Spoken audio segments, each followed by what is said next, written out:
이제 진짜 완전히 봄이 느껴지죠?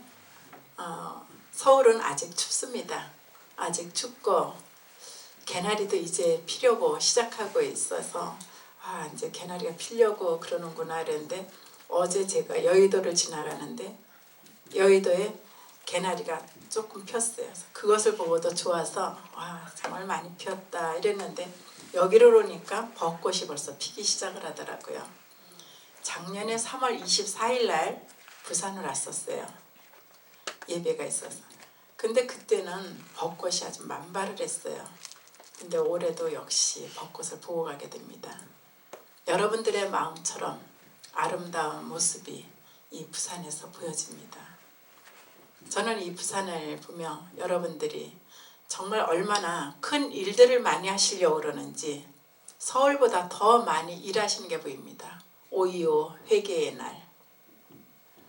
정말 많은 목사님들이 많은 일들을 하시고 또 많은 분들이 봉사하며 살아가는 것을 보며 감동을 받습니다.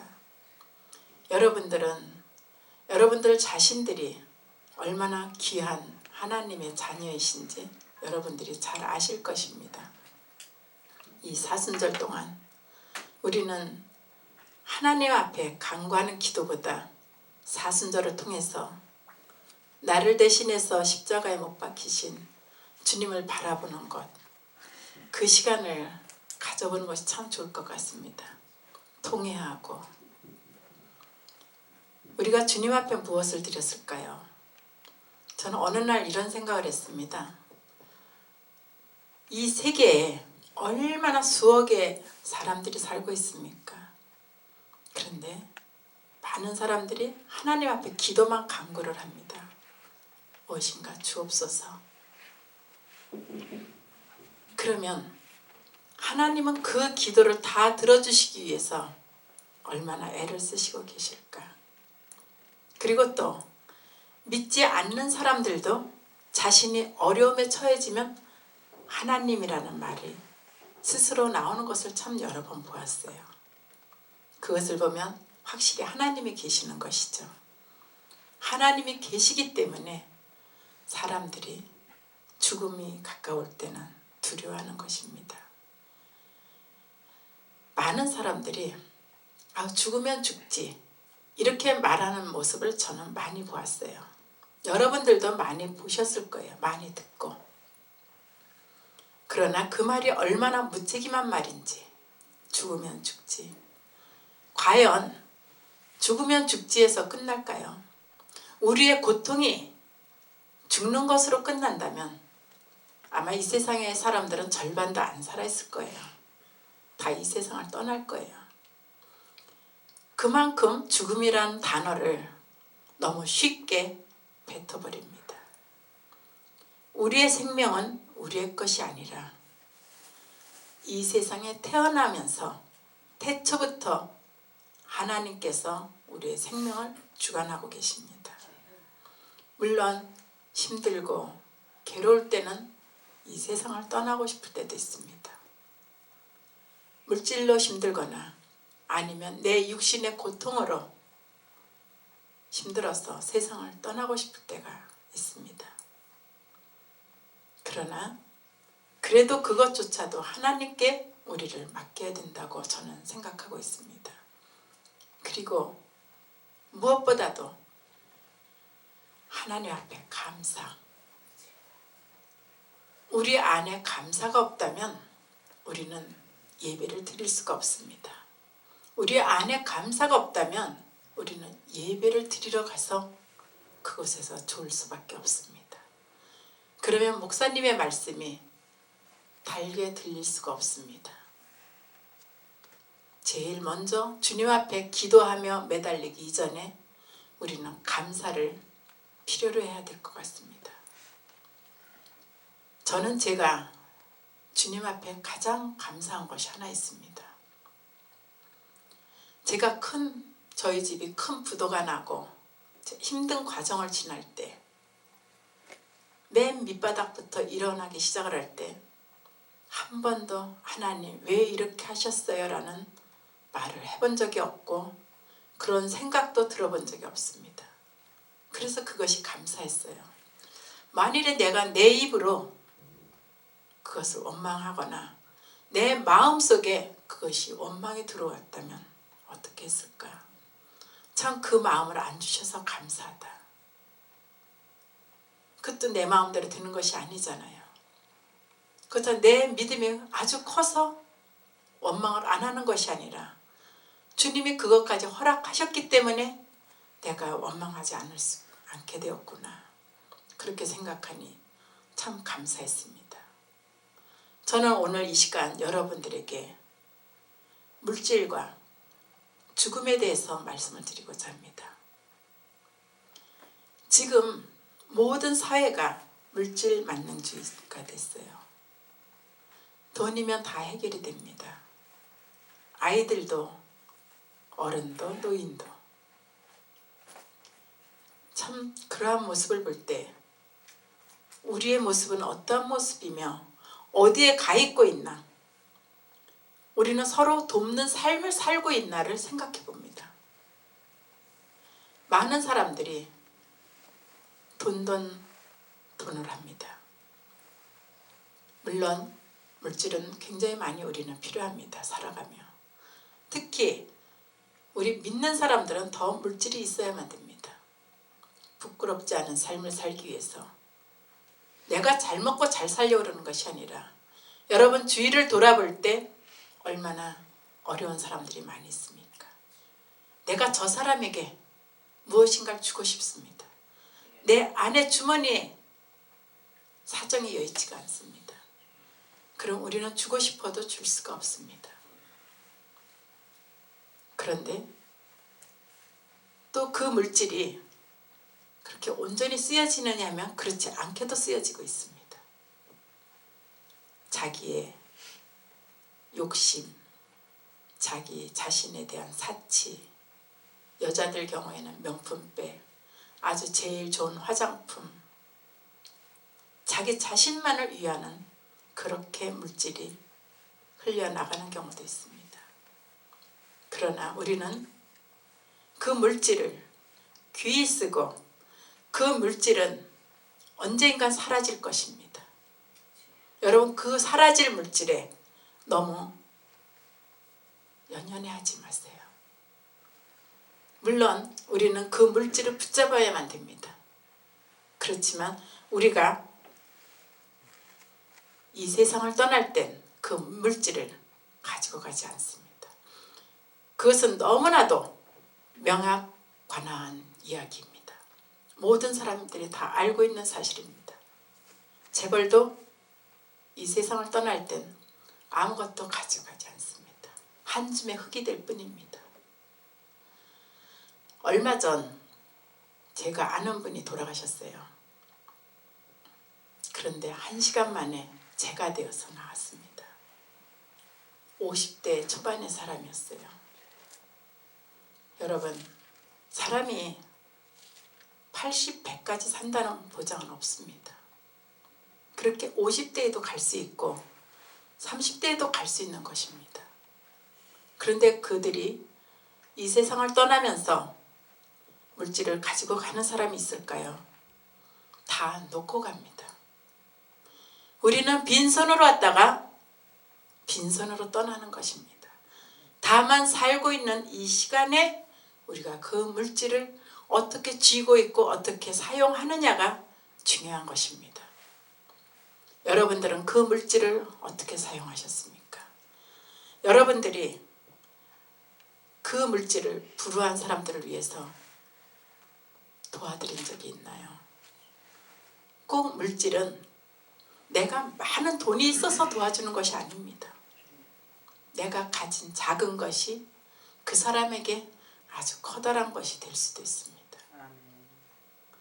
내가 갖고 있는 것이 나에게 보잘것없이 느껴졌지만 그 사람에게는 아주 귀한 것으로 될 수 있습니다. 또 그 생명을 살릴 수도 있는 것입니다. 많은 사람들은 이것은 별것이 아니라고 생각할 수 있습니다. 누군가를 돕는 것을 아주 꼭 커다란 돈이 있어야지, 큰 것이 도울 수 있다고 생각할 수 있습니다. 그러나 우리 마음이 가는 곳에는 주님도 함께하고 계신다고 저는 믿습니다. 물질의 유혹을 피해 보세요. 그 물질에서 유혹에서 우리가 피하지 않으면 안 됩니다.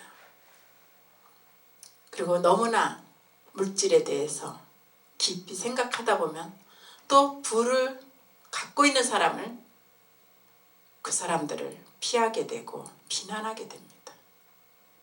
그렇지만 그 커다란 물질을 갖고 있는 사람들을 비난할 필요도 없습니다. 그것은 그들의 복이고 하나님께서 주신 그들의 복이기 때문입니다.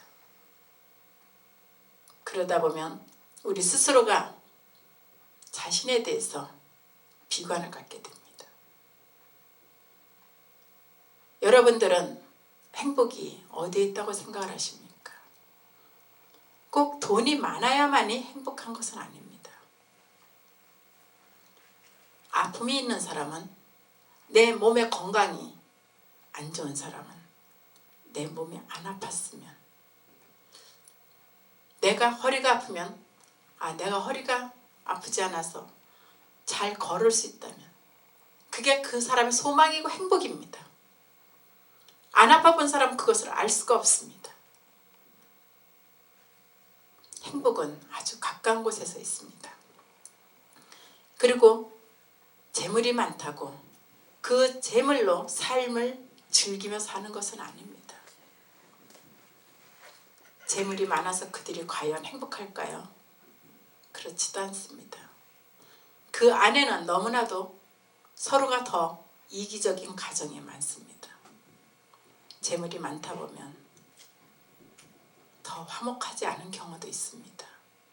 우리가 보기에 더 화목할 것 같지만 그렇지 않습니다. 많은 사람들은 그것을 깨달을 때도 있지만 깨닫지 못할 때가 더 많이 있습니다.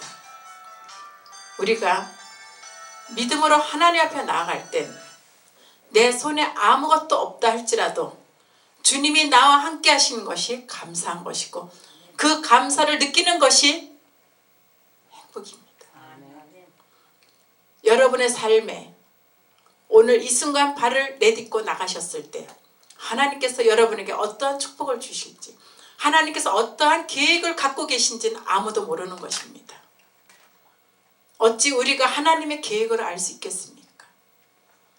여러분들이 주님 앞에 가시는 그날까지 하나님께서는 이미 여러분의 삶을 다 이루어 놓고 보고 계십니다. 가룟 유다를 요즘은 깊이 묵상을 해보았습니다. 여러분들도 가룟 유다가 될 수 있습니다. 저 자신도 가룟 유다가 될 수 있습니다. 가룟 유다가 나빠서 가룟 유다가 된 것이 아닙니다. 제가 그것을 깊이 묵상을 할 때 오래전부터 그것을 많이 생각했어요.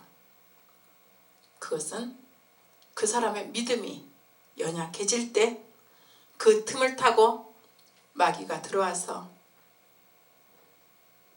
주님을 팔게 된 것입니다. 그런데 결국 그 일은 꼭 이뤄져야만 됩니다. 그 12제자 중에 누군가가 가룟 유다가 되어야만 됩니다. 누가 될까요? 내 안에 감사가 없는 사람, 내 안에 불평이 늘 있는 사람, 그 사이에 마귀는 틈을 타고 들어올 것입니다. 여러분, 여름에 비가 내리지 않은 가뭄에 비가 조금만 내렸어요. 그 물이 조금 들어갔을 때 그 물을 얼마나 스펀지가 물을 빨아먹듯이 흡수를 해버립니까? 그렇듯이 우리 안에 감사가 떨어졌을 때 그 안에 마귀는 들어오는 것입니다. 그래서 가룟 유다가 선택이 된 것입니다. 불평과 감사가 떨어졌기 때문에. 그 안에는 다른 사람도 가룟 유다처럼 주님을 팔 수 있었던 것입니다. 여러분, 착각하지 마세요. 여러분의 삶 속에서 여러분이 가룟 유다가 될 수 있는 것이기 때문에. 여러분들은 이 세상을 살아가는 이 상황 속에서도 얼만큼 감사하셨습니까? 우리가 감사를 떠난다면 아무것도 할 수가 없습니다. 여러분, 우리가 굶지 않는 자체도 감사한 것입니다. 여러분들 60년, 70년대를 한번 생각해 보세요. 그땐 밥을 못 먹는 사람들도 많았어요. 제가 학교를 다닐 때 서울에서 도시락을 못 사갖고 오는 아이들이 많았습니다. 그 옛날에는. 그런데 지금은 어떻습니까? 지금 밥 못 먹는 사람 없어요. 음식 찌꺼기가 엄청 많이 나가고 있습니다. 그런데 감사하지 못하죠. 더 많은 것을, 더 큰 것을 요구하고 더 큰 것을 향해서 나가기 때문에 그것도 하나의 바벨탑을 쌓듯이 내 자신이 모든 것을 추구하는 것이 그 안에 감사가 없기 때문에 우리는 불평을 하게 되는 것입니다. 여러분들, 생활이 힘드신가요? 그래도 감사하세요. 이것조차도. 여러분들이 비 오는 날 비를 피할 수 있는 것이 얼마나 감사합니까? 제가 부도가 나고 무척 힘이 든 어느 날 여름이었어요. 비가 엄청 많이 쏟아지는데 천둥 번개가 막 치는 거예요. 그런데 그때 감사가 저절로 나오더라고요. 아, 하나님께서 나에게 이 피난처를 주시지 않았다면 나는 저 비를 맞고 떨고 있을 텐데. 감사하다고. 여러분들이 믿고 하나님 앞에 간구하고 선포하는 것은 이루어질 것으로 믿습니다. 아멘. 비록 내 자신의 삶이 협소할지라도 우리는 꼭 하나님의 자녀로서 부유한 삶을 살아갈 것이며 제일 먼저 우리의 정신이 하나님 앞에 부유해져야만 됩니다. 물질의 노예가 되지 마십시오. 물론 지금 우리나라는 많은 사람들이 카드를 돌려막기를 하고 있습니다. 넣었다 뺐다. 지금 우리나라의 대다수의 사람들이 그렇게 살아가고 있습니다. 왜 그럴까요? 우리 안에 감사가 없었기 때문입니다. 우리 많은 그리스도인들이 깨어있지 못하고 사치하며 기도하지 않고 있었기 때문입니다. 저는 때때로 교회가 안타깝습니다. 예배를 드리러 갔을 때 물론 많은 봉사가 필요합니다. 우리는 믿는 사람은 많은 봉사를 해야만 됩니다. 그렇지만 봉사보다 더 먼저 앞서야 되는 것이 예배와 기도, 말씀으로 먼저 되어 있어야만 됩니다. 그런데 많은 교회가 프로그램에 의해서 움직이고 있고 그 많은 프로그램으로 성도들이 주님 앞에 온전히 서질 못하며 많은 프로그램 때문에 성도들은 말씀과 기도에 소홀해지고 있습니다. 그러나 프로그램도 중요하지만 말씀과 기도도 중요합니다. 그곳에 주님이 함께 하시기 때문에 성령님이 함께 하시기 때문에 여러분들은 여러분들의 모습을 어떻게 생각하십니까? 예배가 끝난 후에 여러분의 모습을 생각해 보십시오.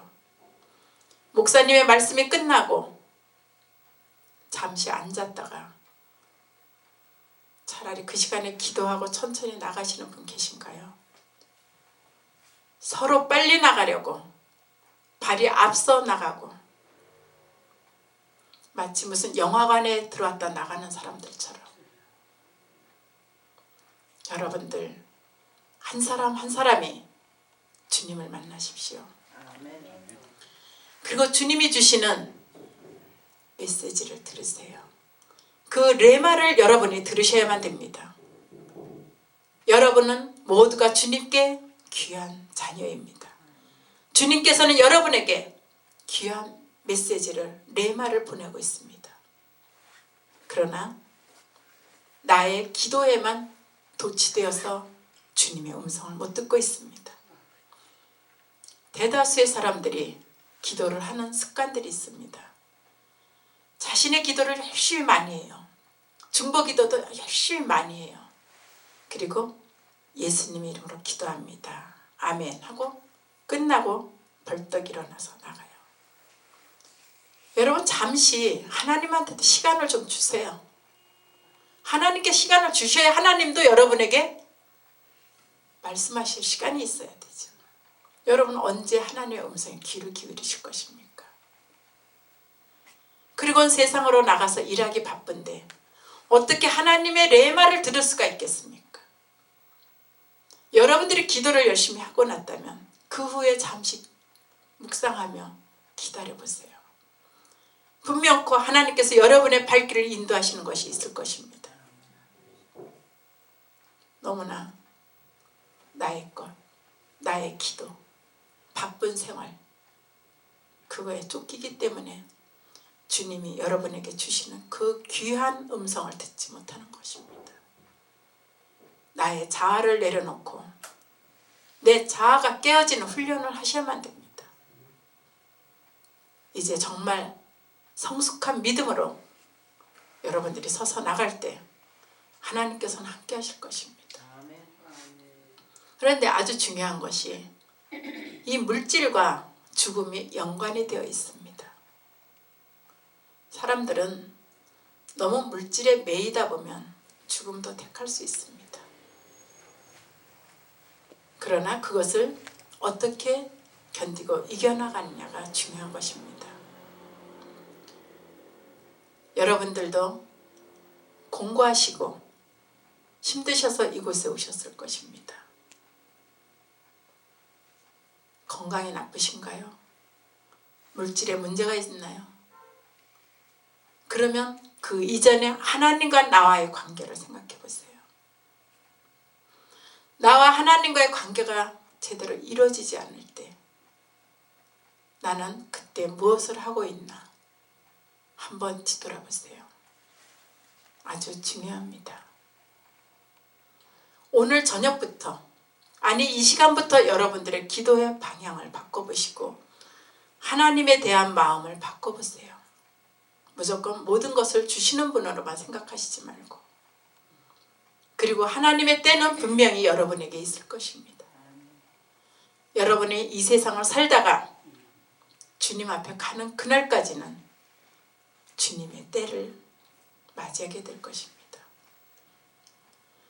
저는 어렵고 공부하고 힘든 일이 생길 때, 또 억울한 일이 생길 때 출애굽기 14장 4절의 말씀을 봅니다. 한번 거기를 찾아보겠습니다.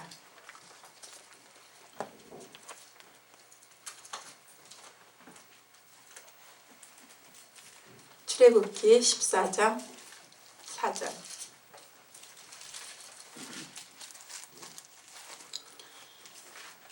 찾으셨으면 함께 읽겠습니다. 내가 바로의 마음을 완악하게 한즉 바로가 그들의 뒤를 따르리니 내가 그와 그의 온 군대로 말미암아 영광을 얻어 애굽 사람들이 나를 여호와인 줄 알게 하리라 하심에 무리가 그대로 행하리라. 바로의 마음을 완악하겠습니다. 그 바로의 마음을 누가 완악하게 했나요? 바로 여호와께서 하셨습니다. 여호와께서 바로의 마음을 완악하게 해서 그들 뒤를 따르게 하니, 왜 그들의 뒤를 따르게 하셨을까요? 모세가 이스라엘 민족을 이끌고 나아갈 때 바로가 놓아주었습니다. 그런데 바로의 마음을 완악하게 해서 그들이 도망가는 신세가 되어야만이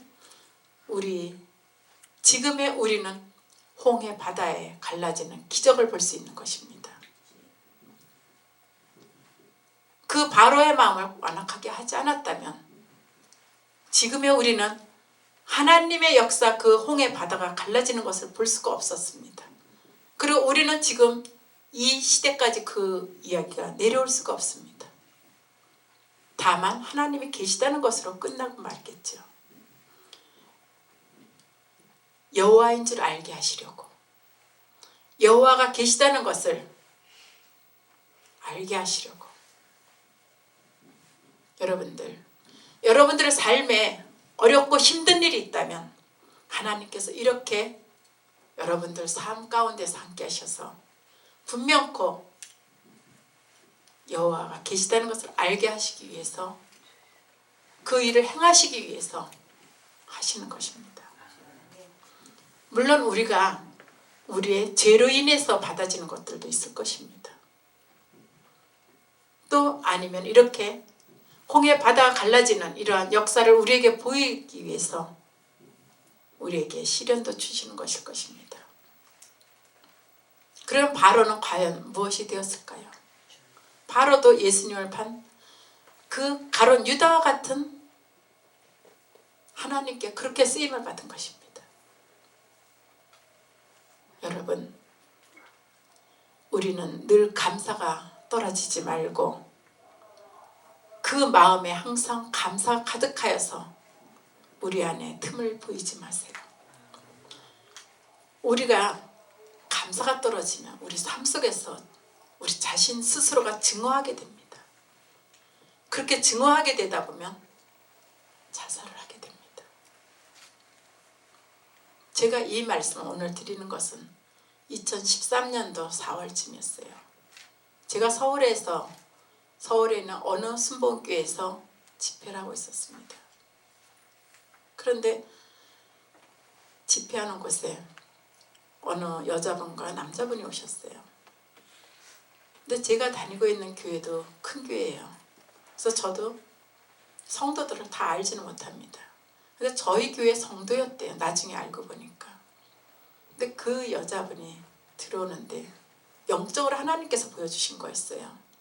그분이 들어오는데 마귀가 그분을 아이 옆에 꽉 붙잡고 관을 짠 상태로 들어놓고서 보여주시는 거였어요. 그래서 제가 준비해간 말씀을 그만두고 자살에 대해서 이야기를 하기 시작했습니다. 그리고 자살을 하지 말라고. 이 시간에 자살을 하면 지옥을 가게 될 테니까 자살을 하지 말라고. 그 이야기를 말씀을 전했습니다. 그리고 예배가 끝나고 기도를 했어요.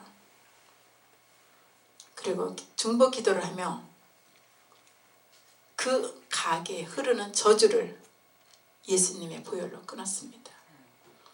그 가게에 흐르는 저주는 자살이었어요. 그래서 그 기도가 끝난 후에 이 집사님이 얼굴이 피부가 아주 까맣게 됐었어요. 이렇게 눌린 사람들은 까맣잖아요. 근데 그분이 기도가 끝난 후에 얼굴이 그렇게 희고 맑을 수가 없어요. 그러고서는 눈물을 흘리시면서 사실은 자살을 하려고 했었대요. 그 자살의 영이 떠난 것이었어요. 우리가 할 수 있는 것은 기도밖에 없습니다. 기도 속에 감사가 우리의 심령을 움직이게 하고 마귀가 떠나가게 되는 것입니다. 아멘. 여러분들 삶 속에서 여러분을 함부로 내놓지 마세요. 주님의 몸입니다, 여러분들은. 그분들은 참 찬양을 잘하시는 분이에요. 남편 집사님하고. 그래서 제가 하는 그 집회에 다음 주 또 오신다는 거예요. 오셔서 찬양으로 하나님 앞에 은혜를 돌리신다 그랬어요. 정말 사모님처럼 찬양을 잘해요. 그랬더니 남편분이 기타를 가지고 오고 같이 이렇게 찬양을 했어요. 그것을 보는 사람들은 또 그 사람들이 또 하나님 이렇게 함께 계시구나. 하나님 이렇게 살아계시는데 좌절을 가지고 있었던 사람도 다시 살아나게 하시고, 작년에 한 해는 집회를 하는 동안에 자살을 하려던 사람들을 많이 하나님께서 건지셨습니다.